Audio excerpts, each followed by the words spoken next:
Attention Fujifilm and all Fuji X100T owners.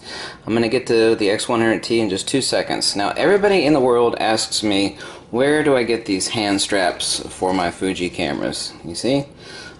Obviously it needs a appropriate latching point on the bottom.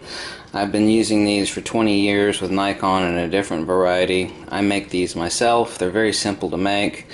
Can't make that for the X100T. Oh, but yes, now we can. Now, the issue before I made this modification was with this little strap right here. This is a modification Fuji needs to make, and they need to make these hand straps because everybody in the world asks me, where do you get that hand strap? I want one of those for the Fuji. Where do you get that hand strap? I want one of those for... Fuji does make a hand strap, but it's not this simple. I own that hand strap that Fuji makes. You need to make one of these. Now, you can't do this with the vertical grip attachment on, which I have right now, because this little strap on the little hole that's on the side, what happens when you go to open up the door, it gets in the way. So, let me take this little bit out. Okay, this is the MHG X100.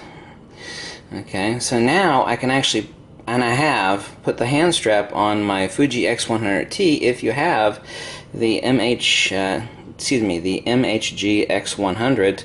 What I do is, you can see here where it's silver, I just use a Dremel tool and ground that out to give enough clearance for the battery / SD card door to be able to open. Otherwise I'd have to unscrew this and take it off every time, and that would be a total pain in the fanny. So this is a modification that Fuji you need to do to your next iteration, because there's still plenty of metal there. It's not like I've made it thin or anything like that. All I've taken off is like about 1.5 millimeters to give me clearance.